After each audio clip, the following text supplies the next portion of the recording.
Joe talks about Joe. And now, your host, Joe Slepsky. Hello again, everybody. It's me, Joe Slepsky, and welcome back to Joe on Joe. This is the podcast where I've covered every episode of the Sunbow G.I. Joe cartoon, the DIC, the Extreme, and every issue of the Marvel Real American Hero comic book, page by page, panel by panel. And this week, we've got another edition of You on Joe. That's right, you, the listener. You're a G.I. Joe fan. You love everything about the G.I. Joes. But what specifically do you love the most? That's what I want to talk about. Let's find a specific thing. Who's the character? What's the subject? Is it a file card? Is it a swivel arm battle grip? Is it the flag points? What is it that you love about G.I. Joe? And if you want to be a guest, participate in the fun, reach out to me on social media with Facebook, Twitter, and Instagram at Joe on Joe Pod. Or you can just send me an email to joeonjoepod@gmail.com and let me know what topic you want to cover. And while you're online listening to this podcast, please give me a rate and review on your app. Every review, it helps grow the show, it helps get more people listening.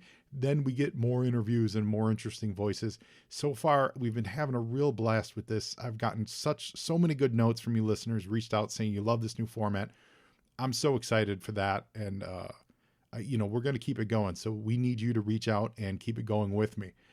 You can also visit our Patreon page at patreon.com/JoeandJoePod, and you can help keep the show afloat that way.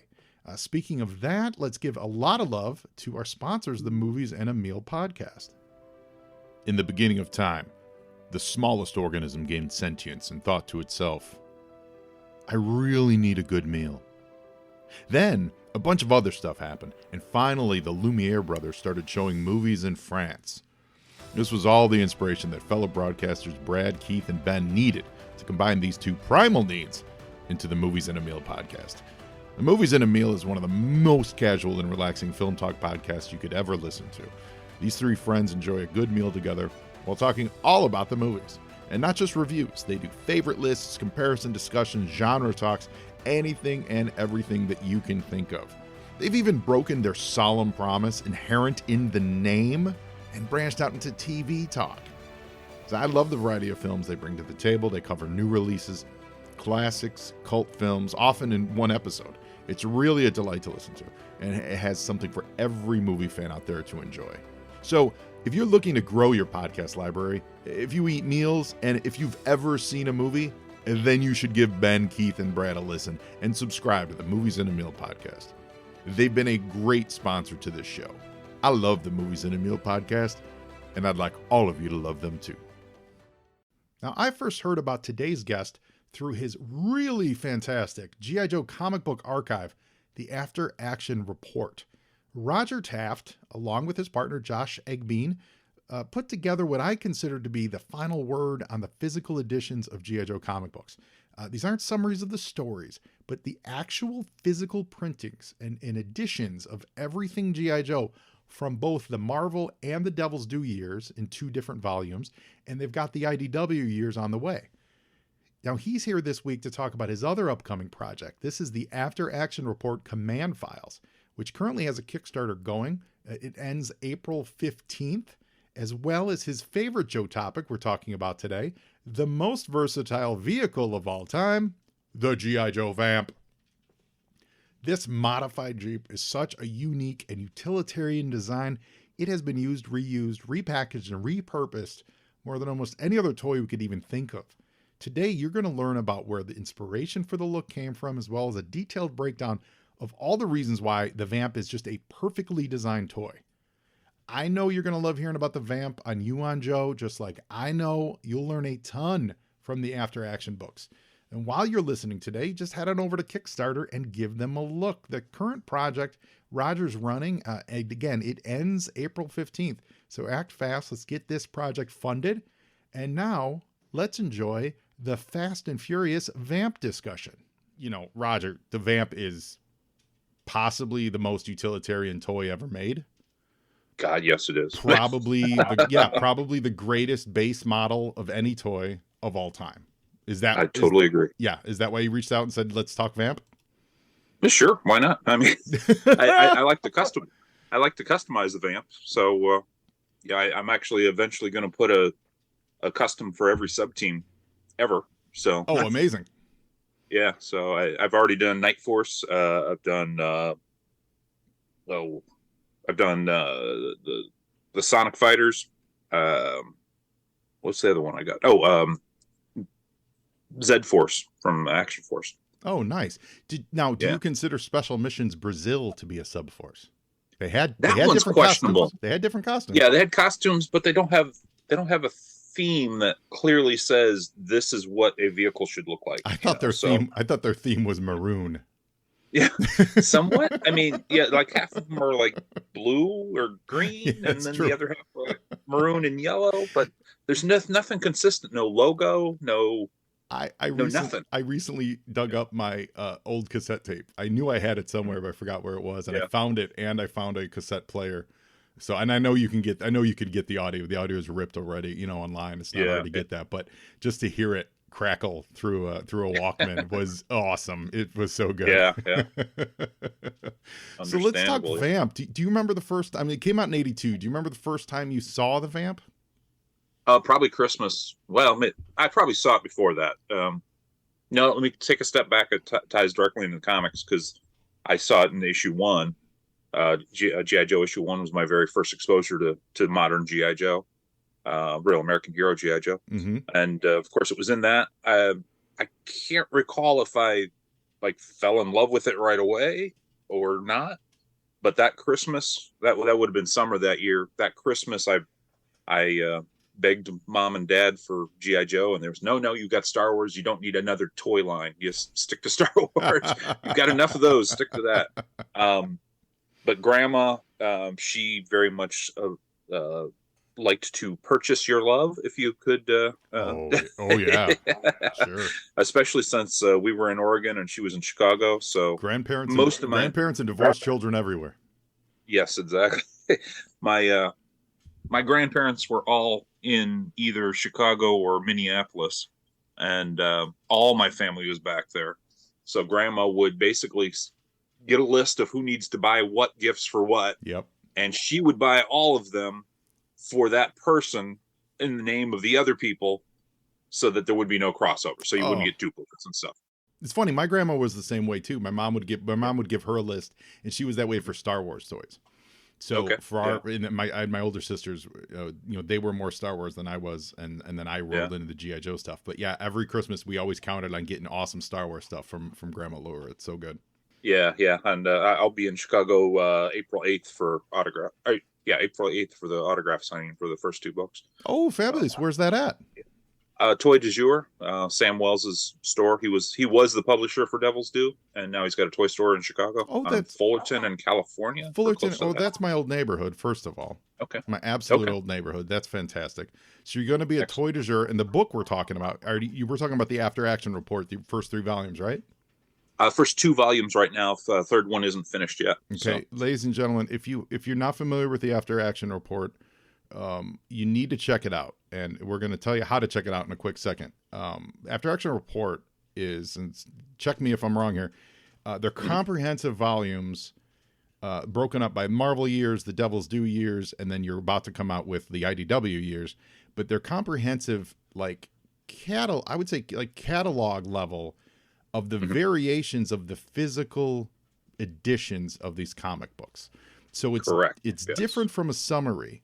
And I didn't realize this till I got it. I backed your Kickstarter to get the first 2 books, and I wasn't really sure. It just looked cool. I love the comics. So I was like, yeah, sure. Let me check this out. And I didn't realize exactly what it was till I got it in my hands. It's so good, Roger. You guys, thank you. You and your partner Josh Eggbean put together the answers to questions that I have had. And I'm not sure how much you if you've listened to our show or not. I'm a massive comic guy. That's my I'm less toy collector G.I. Joe than I'm more comic fan. And we started doing the cartoons, so I tend to lean towards the comics and the cartoons more than the toys in my knowledge. Yeah.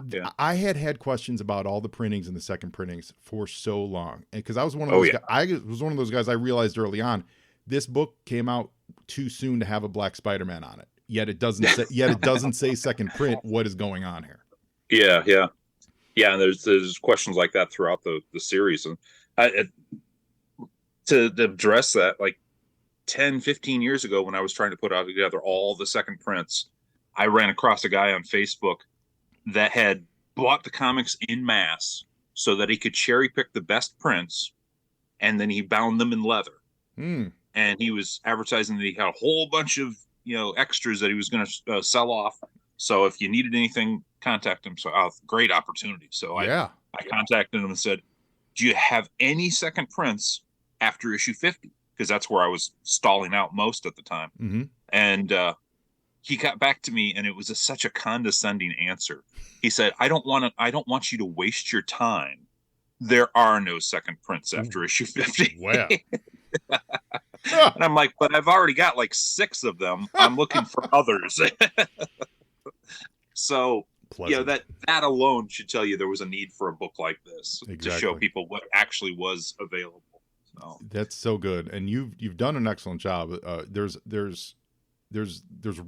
prose pieces, like articles in there that explain a lot of this stuff. So you both walk us through it and teach us it, but then you've put together a really complex but yet very easy to understand key guide to tell us, at a glance, which versions had what types of second prints or newsstand or bundled in the comic packs, those kind of things.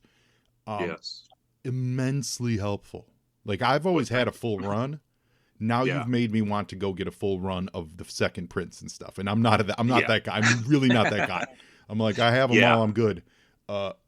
This is so good. It was such great reading. I'm so glad we got put together for this. One thing Josh likes to say, he likes to say that someday we hope to run into people that say, I became a completist collector because of your book. I had no idea there were newsstands and direct market and second printings, and now I have to have them all. Well, you tell Josh you might have just met one, because what's funny. One of the best articles you wrote in there was talking about the issue 21 and all the different versions of that and how hard it is to discern them. And I was one of the ones who I never really paid attention to which version because that was. I mean, I got that early on when I was collecting. It was still a back issue for me. And I believe I paid like $20 for it at the time, which at the time, 15-year-old kid or 12-year-old kid. Yeah. That was a lot of money, Oh yeah. So I never really paid attention that I had that I didn't have a first print. In my 30s, I rectified that and found a first print. I believe I got a newsstand one. But I think I have to go check after reading your book, I just read it a couple days ago. I think I might have one of those elusive second prints that doesn't say anything and still has the black spider on it. Now, to clarify that, we put in the best and most up-to-date information we had at that time. Volume 3 will actually update that information. Oh, excellent. Because a collector named Tommy Hazelton became obsessed with that rabbit hole, and he did a lot more research on it, and he's come to some new conclusions. It's unfortunately unprovable conclusions, but I think it's valid conclusions. Right now, Roger's also working on a very similar book, but this one's about the file cards. This one's called After Action Report Command Files. Yes, and I'm more of a character guide than about the file cards. Okay, great. It includes the information of the file cards, but it also goes into details about their other appearances, other media, other iterations of them. So it's like a Duke and Sigma 6. So it's like a metaverse version of like Official Handbook of the Marvel Universe, or metaverse version of Order of Battle. It's not just limited to that universe. It's talking about them. Yeah. That's because fabulous. It's each character has like core character traits that run throughout all the universes, but they're slightly different in each one too. So Greg, he's really the writer on this one, and we're talking about your partner for that book, Greg Augusta. Yeah. I'm in charge of marketing and editing when it gets down to this one. This book as a marketer myself in my real life, you're the most important man in the process. No, I'm just kidding. Fair enough. Greg has been putting this together for 10 years. Wow. He started it on his own just as a fan project, really. And last year, while I was sick, Josh found Greg and looked at it and went, "Wow, this looks great. This looks like a predecessor to After Action Report." And a few weeks later, while I'm still basically holed up in bed and not really sure what's going on in the world, Josh says, "Hey, we're going to do a book with this guy named Greg." And I'm like, "Okay, who's Greg now?" So that's basically how this one happened. But yeah, Greg's done a great job on laying it out as it has file card elements to it. Mm-hmm. It has the text from the file card, so we have that basis to start from. And it also do you include like all the variations? Like Ace had 5 different versions of them, and so like every version of Ace. It's more about the character versions rather than like the figure versions, because the figures aren't really addressed in this. The basis is that if it had a figure, it's in here. Oh, great! So you're covering every figure. Well, we're covering every character that had a figure, right, across. And you do it. I know you're planning on multiple volumes, right? Yeah, we're currently shooting for 3 volumes, 2 Joe volumes, and a Cobra volume. That's great. There's a lot. There's a lot to cover. Yeah, there's a lot. And they've done. They've put out books like this, but one of the and they're I've read them and they're great. But one of the frustrating things for me is they're never comprehensive. Yeah. That. And Greg wanted to be. Yeah, Greg wanted to be comprehensive in terms of if it had a figure, it gets a guide page. If it was just appeared in the comic and didn't have a figure, it's maybe mentioned, but it's not necessarily part of the guide. Sure. Yeah, I mean that's, as a collector of both, I think any collector really, if you've got that gene, you want comprehensive. You want everything.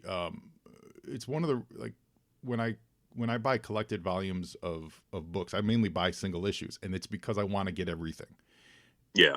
A lot of times with collections, they'll skip an issue, like they'll say, "Here's this run of Batman, but we skipped this issue because it's a one shot, and I'm like, that's not good enough. I don't want that. I don't want that collection then. So I'll buy the omnibus that has everything, that says collects 1 through 34. And I'm like, okay, that's up my wheelhouse.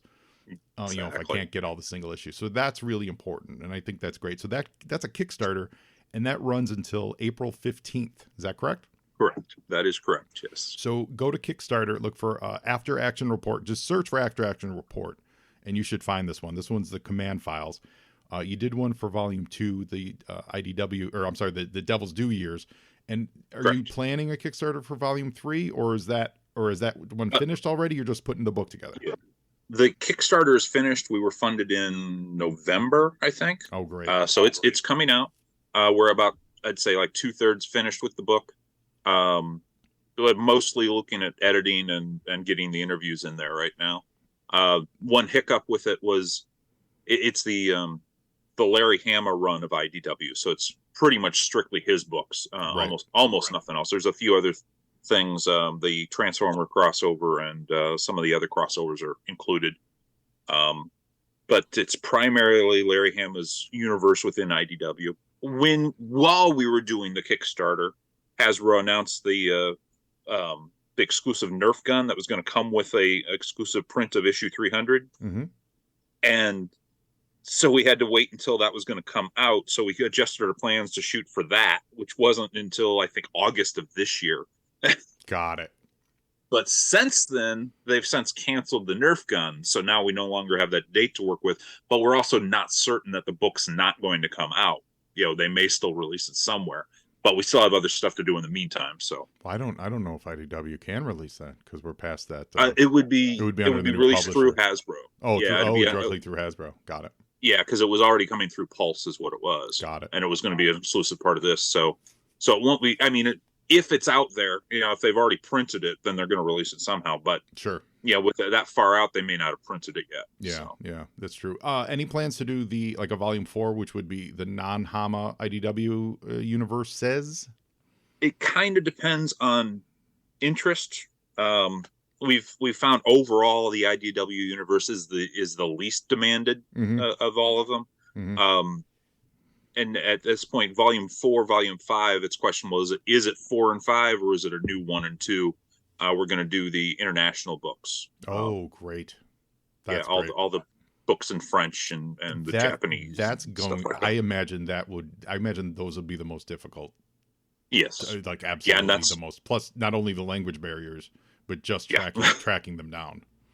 Yeah, it really is. It took. There was one point, probably around 2005 or so, I ran across a website that listed every comic shop in the world that it could find and the contact information for it. So I emailed every single international comic shop asking them the simple question, do you have any G.I. Joe comics from your country? Mm-hmm. And most of them didn't respond at all. And a bulk of the ones that I'd already had comics from said that, I'm sorry, there are no comics from our country. Oh, wow. we never printed G.I. Joe. I'm like, I've got three from your country. It's also the same guy that told you there's nothing after 50. Exactly. He just happens to run a bunch of comic shops throughout the world. It's all the Fred series. It's the Fred series Joe haters. Exactly. Yeah. But yeah, it's very hard to find him. For one thing, international comic collecting is not really an international hobby. It's American, it's British, it's French, it's Japanese. Almost no other country truly has a collector hobby for comics. They're mostly kids stuff. So Yep. Well, that's so most of the international books I've got are beat to crap because of it. Well, I'm a fan. So listeners, I urge you, go to Kickstarter and check it out. Absolutely. Get on this Command Files. Let's get them over the top. It ends on 4/15. We are going to have Greg Augusta on in a week or so, and we're going to get his perspective on file cards because he said that's his favorite thing. And real quick, you mentioned 2005. You've been working on. I don't want to let this go before we move on to your favorite thing, the VAMP. You've been working on those the After Action Report, the original versions, for like 20 years. Like that's more or less. Yeah. You write about that in your book, which I really loved. Thank you for that insight. It was, and this is because it's a great lesson. We talk about creation a lot and creativity a lot and being an artist a lot on here. And you've got that gene. You've got that. You're doing that here because it's something you wanted to do, and you waited and you didn't find your niche. You didn't find your point of approaching how to do it. Can you talk about that a little bit? Sure. I was a completist. Period.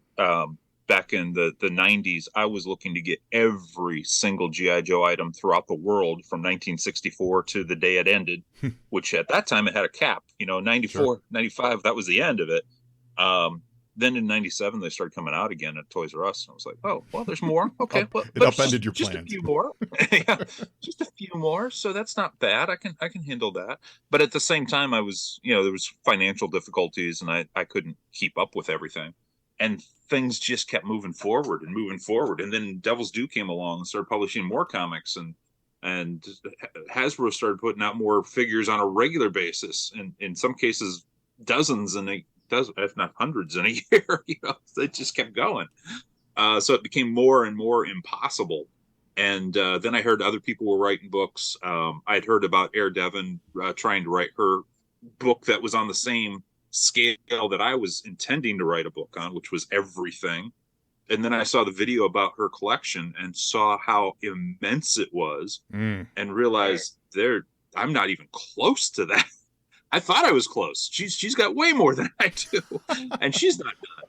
So I figured, if she can't even come close to it with that much more on her plate than mine, there's just no point in even trying. I wasn't even a horse in that race anymore. Yeah. And then in the meantime, other guidebooks came out. My friends, Ron Connor and Derek Anderson, they came out with a guidebook. Mark Bellamo came out with a guidebook. James Kavanaugh came out with his guidebook. So there's all these other guidebooks coming out. And I was like, I'm friends with all these guys. They've all produced a guidebook. Why can't I? Why can't I do a guidebook? And I just kind of looked at what was left. And, one of the things I had the deepest roots in was comics. And, like I was saying earlier with the guy that's told me there were no reprints after 50, I was already past that. I already had a few reprints after 50. I was already deeper in it than he was. And he was pretty deep. Mm-hmm. So, and I was actively looking for all the variations, all the international comics. So I was pretty sure I was not quite the top dog, but pretty high on the list for the comics. So that was where I decided to start putting my focus. And then eventually I ran into Josh Egeben. He did a lot of the listings for the G.I. Joe comics on Yojo. He was actively updating them as they came out. Mm. And we got to trading. Initially, it was because he had worked on the G.I. Joe movies, and he had some of the crew T-shirts. Oh, and cool. I'm big on the T-shirts and the role play aspects. You know, the kids' masks Sure, and tents and stuff like that. So anything life size, I like to track down. And here was a guy that had all the crew T-shirts that wanted G.I. Joe comics that I had, and I had duplicates of a lot of international comics. So we traded international comics for crew T-shirts, Awesome. and so that's how we met. And a little while later, eventually, he was the one that decided to do the article for the search for the number 21 reprint, Mm-hmm. and I got involved in that. I was kind of on the periphery of it at first, but the one that we could actually hold in hand happened to be right here in Orlando, so it was an hour from my house, and we were able to hook up, and I was able to physically hold the copy and inspect it, and that put me firmly into the article. That's great. And then within like 6 months, that was about the time COVID started. And I had free time on my hands all of a sudden, and I said, "Hey, do you want to write a book that'll take a year?" So we did. I love it. You did with the COVID choice, you did what all of us said we were gonna do, but you actually did it. It's like, hey, I got some time off. Let me start a new venture, and then we play video games all day. You actually did it, which is absolutely admirable. But more so, I love that story of you were waiting for your spot, and you didn't know what your spot was going to be until you felt it, and then you went after it. And I have so much respect for that, and I honor that 100%. I've talked about that on the show before. Just I urge it, man. Everyone's got something in them. Everyone's got their dream. Everyone's got their goals. And congrats on doing it, because it shows in the product, and two, it's got to be rewarding as hell. Well, absolutely, yeah. I mean, I heard. Didn't you write in here that Larry Hama himself uses your book as a reference guide? Yeah, he did. Yeah, he. I don't think we wrote that in the book anywhere, but after he got the first edition in hand, he posted on his Facebook page, "Just got this book, blah blah blah." Oh, maybe I saw it on the Kickstarter. I read it somewhere. Maybe it was on the Kickstarter. Yeah, that might be. Yeah, I think we might have put it on there. But he said, "I've had it for 4 days. I've already referenced it like 3 times." It's awesome. I really dig the non-comic stuff too, because the comics are great because you tell all the second prints, but like you show all the various books, all the Marvel books, all the offshoot stuff, Operation Doomsday, things like that. Absolutely. Which as you're speaking to a completist, that does make me want to complete those. That's the next level for me, getting all my coloring books together. I got a few. So it's really helpful. So again, everyone go to After Action Report command files. You're going to get this level detail, and part of their part of the kicking back start. What do you call it? Backing. That's the word. You can get some copies. You can get copies of the After Action Report, so they're gettable. So check that out.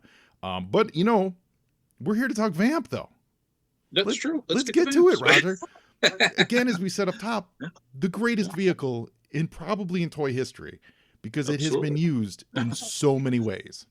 Yes, it has, and it's a great shape. It influenced me enough that when I bought my own first new car, well, used, but it was my first new car that I bought a Nissan Xterra, and after about a year of looking at it, after I had it in my hands, I looked at it one day and I looked at it and went, you know what? There's a lot of Vamp elements in that vehicle.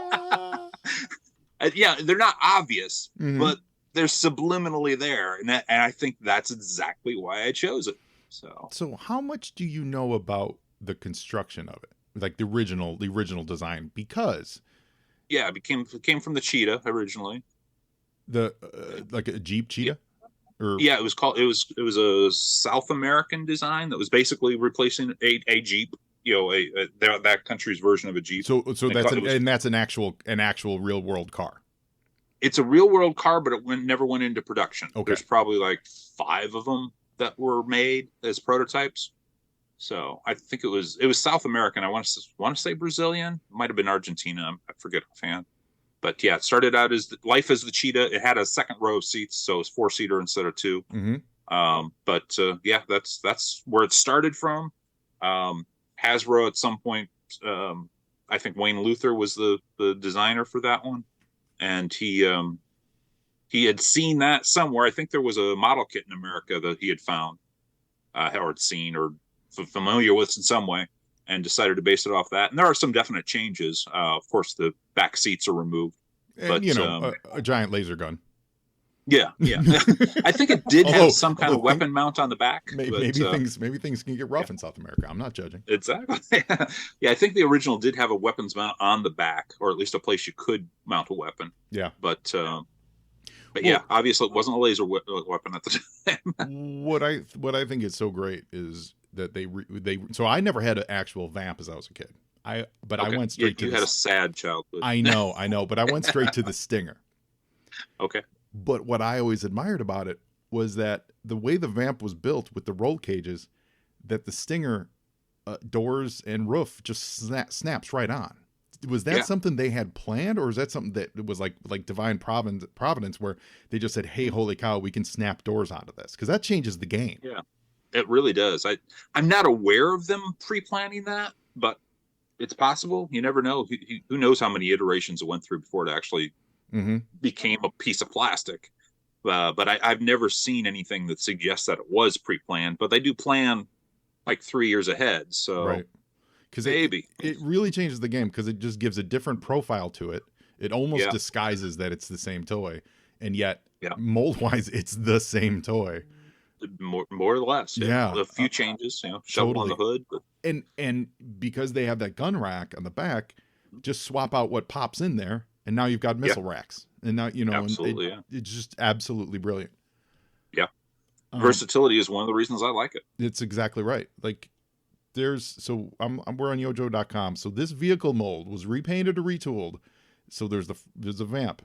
It was used for 1, 2, 3, 4, 5, 6, 7, 8, 9, 10, 11 other versions of the VAMP. The Stinger, they did the Mark II. They packaged it with the HAL. They did a Dreadnought ground assault version. They did the VAMP Mark II, the Tiger Sting, the Street Striker for the Street Fighter movie, the Rattler 4-wheel drive, the Desert Striker, the VAMP with twin battle gun, the VAMP Mark V, not to mention the recent re-releases of the Stinger and all that stuff. Yeah. Yeah, it's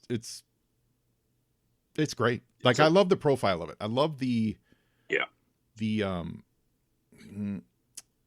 don't know, the headlights, how the bar, like it's not, I don't know how you describe this.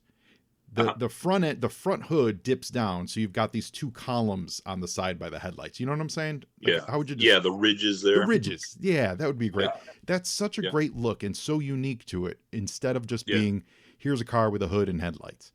Exactly. It could have been smooth, know. Yes. They could have put a vent on there like a Trans Am or something like that. But it's a mean looking vehicle. It is a mean looking vehicle. And without the doors, it's got that element of danger. You know? Absolutely. It's got that element of action. A Joe can jump in and jump out. And in fact, it makes the Stinger, the drivers in the Stinger, look more chicken, because like, oh, you got to hide behind a door and a roof. Yes, they do. Of course, they had missiles to deal with. That is true. They did have to hide from the exhaust. I totally agree. And the inclusion of the tow hook on the back. Oh yeah. Almost universal in the first couple of years. Exactly. That is such a smart, forward-thinking addition to the interactivity. Absolutely. No, because I never. You can always. because it's funny, because I never had the VAMP. I didn't have anything for G.I. Joe to tow. Like, so any G.I. Joes that needed a tow, I was always like, well, I can hook you up to a HISS tank. That doesn't work. Yeah. So you were definitely deprived. Yeah, I really was. I mean, this toy, it was really, it's been released all over the world: Canada, Europe, Brazil, Japan, India. Absolutely. India actually did multiple versions of it. They've got the Vamp. They've got a racing Jeep that they used it as. Yeah, police Jeep in 2 different colors. Yeah. The police Jeep looks good. A rescue squad. Now, do you and have... they recently did the Giggles Jeep in the dark green, and then there's another Giggles Jeep in like sherbet orange. Whoa, that's wild. Do you have any of those? Like, you're such a completist. The most recent ones, no. I did recently order some off eBay, but it turned out to be a scammer, and I ended up getting a refund from eBay. So, well, at least you got your refund. Sorry about that. That sucks. Yeah, exactly. But it was like three of the most recent ones, and I just didn't end up getting them. So yeah, and because it's so unique, like the Mobat is also it's a unique design toy, but at the end of the day, it's still a tank. Like exactly. it looks good. Don't get me wrong, but it's still like a tank. Whenever you see a Vamp show up, it's that's uniquely G.I. Joe. Yes, even if it doesn't have the G.I. Joe markings on it, that's a G.I. Joe Jeep.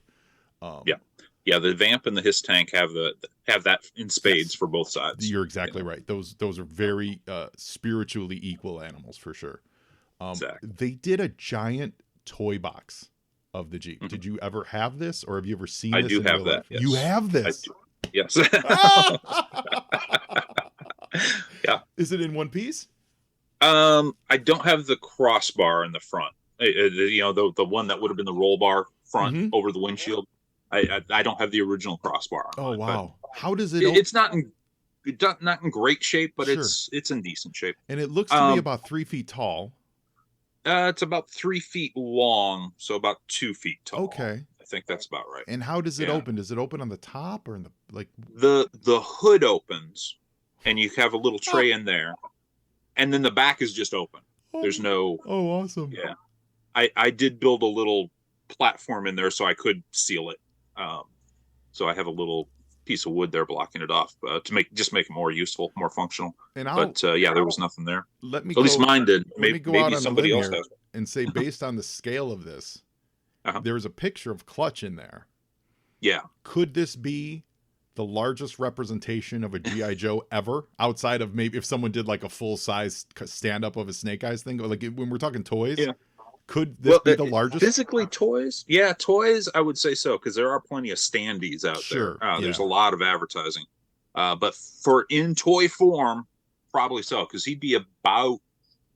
I would say he'd be about 2.5 feet tall if he stood up. Yeah. So he's like almost like a half scale. Yeah. So for all you Clutch completists, which we haven't talked about him yet, get your near life size Clutch. Yeah. Oh yeah, he is just a painting. Correct. Correct. Yeah. But still. But yeah, it was used on all that stuff. It showed up in the coloring book. It showed up in the original board game, which I always loved. I would still play that game every once in a while. It was one of the vehicles. It's a really good game.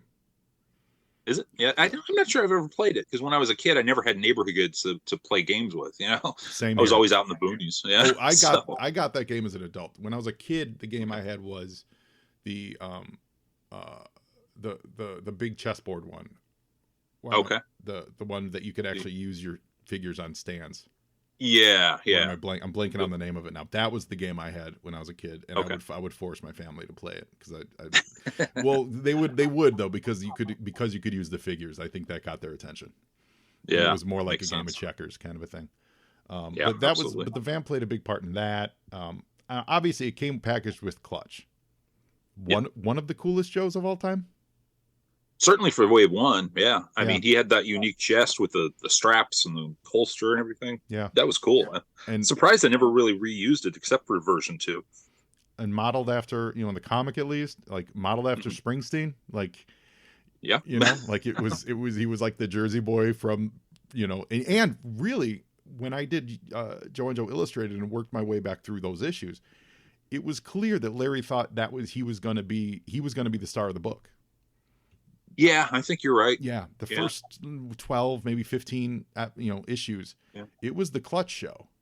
And then issue 20 was a major story for him too. Yeah, so. It really was the Clutch. It was the Clutch and Hawk show, with Clutch being the everyman Han Solo version of the show. Yeah, and Snake Eyes too, obviously. But like as far as getting Yeah, Snake Eyes was always pushed to the background, relatively speaking. But getting like story points across and, you know, all that stuff. It was the Clutch show. And then they must have heard that they weren't doing another figure, so we have to move on to the other figures. And then Clutch disappeared for 5 years.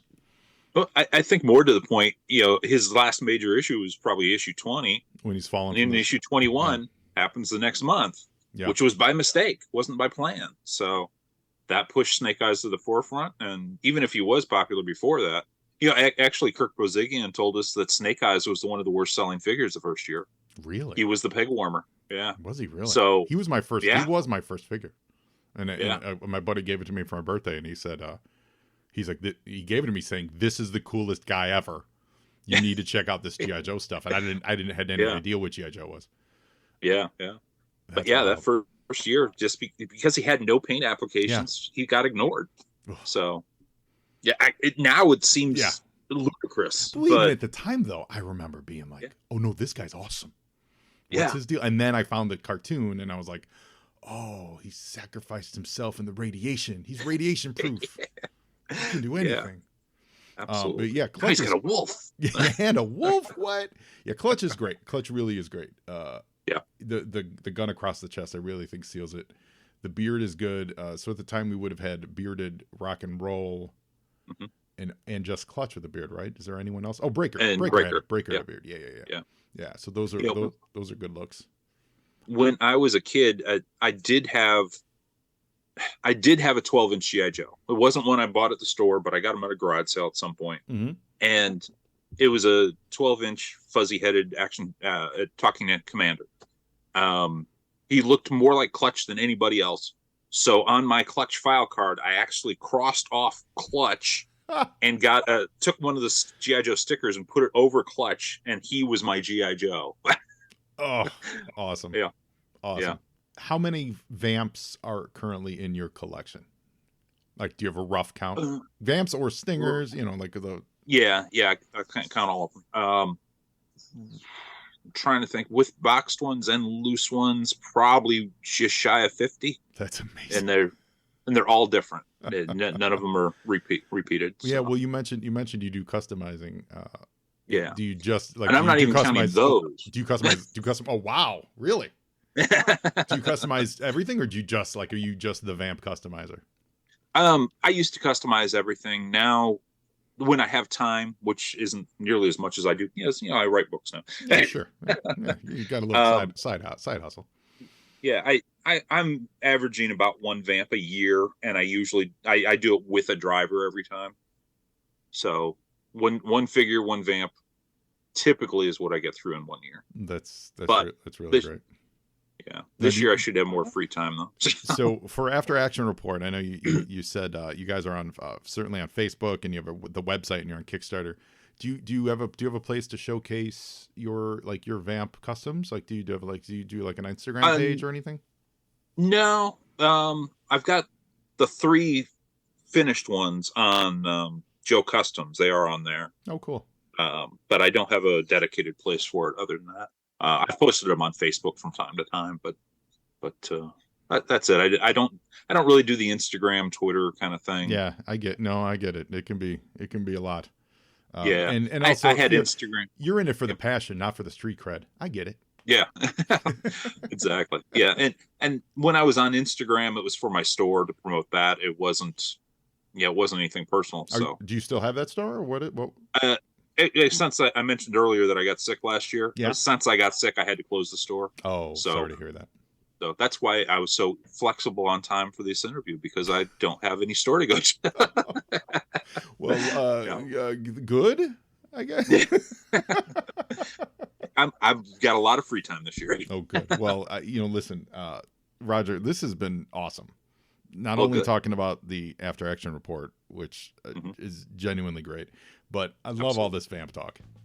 Yes.